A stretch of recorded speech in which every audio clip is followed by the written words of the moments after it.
നടി ഹണി റോസിനെതിരായ ലൈംഗികാധിക്ഷേപ കേസിൽ ബോബി ചെമ്മണ്ണൂർ ജയിലിലേക്ക്. ബോബി ചെമ്മണ്ണൂരിന്റെ ജാമ്യാപേക്ഷ എറണാകുളം ജുഡീഷ്യൽ 1-ാം ക്ലാസ് മജിസ്ട്രേറ്റ് കോടതി തള്ളി. വിധി പ്രസ്താവം കേട്ടതിന് പിന്നാലെ ബോബി ചെമ്മണ്ണൂരിന് ദേഹാസ്വാസ്ഥ്യം അനുഭവപ്പെട്ടു. തെറ്റ് ചെയ്തില്ലെന്ന് ബോബി ചെമ്മണ്ണൂർ മാധ്യമങ്ങൾക്ക് മുന്നിൽ ആവർത്തിക്കുന്നതാണ് നമ്മൾ കണ്ടത്.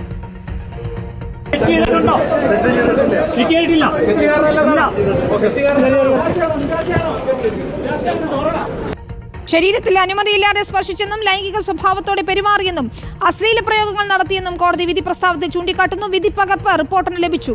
അലി അക്ബർ ഷായും അർജുൻ മട്ടന്നൂരുമാണ് വിശദാംശങ്ങളുമായി ചേരുന്നത്. അലി, ഇപ്പോൾ വൈദ്യപരിശോധനയ്ക്കായി എത്തിച്ചിരിക്കുകയാണ് ബോബി ചെമ്മണ്ണൂരിനെ എറണാകുളം ജനറൽ ആശുപത്രിയിൽ. ഇതിനു പിന്നാലെ കാക്കനാട് ജയിലിലേക്ക് മാറ്റുമെന്നാണ് അറിയാൻ കഴിയുന്നത്.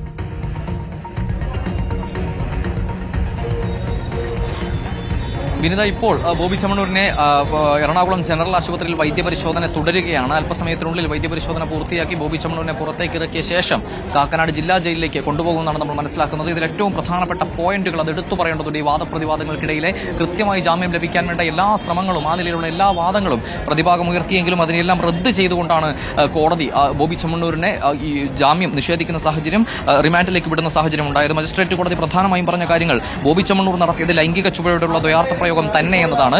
ആവർത്തിക്കുകയായിരുന്നു ബോബി ചെമ്മണ്ണൂർ താൻ ദ്വയാർത്ഥ പ്രയോഗം നടത്തിയിട്ടില്ല, താൻ എന്തെങ്കിലും തെറ്റ് ചെയ്തിട്ടില്ല, അതുകൊണ്ട് തന്നെ തനിക്ക് എന്തെങ്കിലും വിധത്തിലുള്ള കുറ്റബോധമില്ല എന്ന് ബോബി ചെമ്മണ്ണൂർ ആവർത്തിക്കുന്നുണ്ടായിരുന്നു. പക്ഷേ മജിസ്ട്രേറ്റ് കോടതി കൃത്യമായി പറയുന്നു, ബോബി ചെമ്മണ്ണൂർ നടത്തിയത് ലൈംഗിക ചുവയോടുള്ള ദ്വയാർത്ഥ പ്രയോഗം തന്നെയാണ്.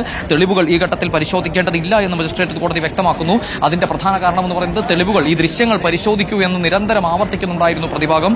അതുപോലെ ബോബി ചെമ്മണ്ണൂർ സാക്ഷികളെ സ്വാധീനിക്കാൻ സാധ്യതയുണ്ട്, ബോബി ചെമ്മണ്ണൂർ ഒളിവിൽ പോകാൻ സാധ്യതയുണ്ട്. ഈ കാരണങ്ങളെല്ലാം ഉയർത്തി കാണിച്ചുകൊണ്ടാണ് മജിസ്ട്രേറ്റ് കോടതി ഇത്രയും നിർണായകമായ ഒരു വിധിയിലേക്ക് കടന്നത്. അതുപോലെ തന്നെ ഇത്രയും സമൂഹത്തിൽ പിടിപാടുള്ള ഒരാൾ നാട് വിടാനുള്ള സാഹചര്യം, വിദേശത്തേക്ക് കടക്കാനുള്ള സാഹചര്യം ഉൾപ്പെടെ പരിഗണിച്ചുകൊണ്ട് എന്തായാലും അതിനിർണായകമായ വിധിക്ക് ശേഷം ഇപ്പോൾ ബോബി ചെമ്മണ്ണൂർ അഴിക്കുള്ളിലേക്ക് പോകുമ്പോൾ അത് കൃത്യമായ ഒരു സന്ദേശം സമൂഹത്തിന് നൽകുന്നുണ്ട്. ഇപ്പോൾ മെഡിക്കൽ ചെക്കപ്പ് പൂർത്തിയാക്കിയ ശേഷം മറ്റാരോഗ്യ പ്രശ്നങ്ങളില്ല എന്ന് ഉറപ്പാക്കിയ ശേഷം അല്പസമയത്തിനുള്ളിൽ എറണാകുളം ജനറൽ ആശുപത്രിയിൽ നിന്ന് ബോബി ചെമ്മണ്ണൂരിനെ പുറത്തേക്ക് ഇറക്കും. അതിനുശേഷം കാക്കനാട് ജില്ലാ ജയിലിലേക്ക് ബോബി ചെമ്മണ്ണൂരിനെ കൊണ്ടുപോകും. 14 ദിവസത്തേക്കാണ് ഈ റിമാൻഡ്. 14 ദിവസം അഴിക്കുള്ളിൽ ബോബി ചെമ്മണ്ണൂരിനെ പോലെ ഒരാൾ ഇത്തരം ഒരു കേസിൽ കിടക്കുന്നു എന്ന് പറയും.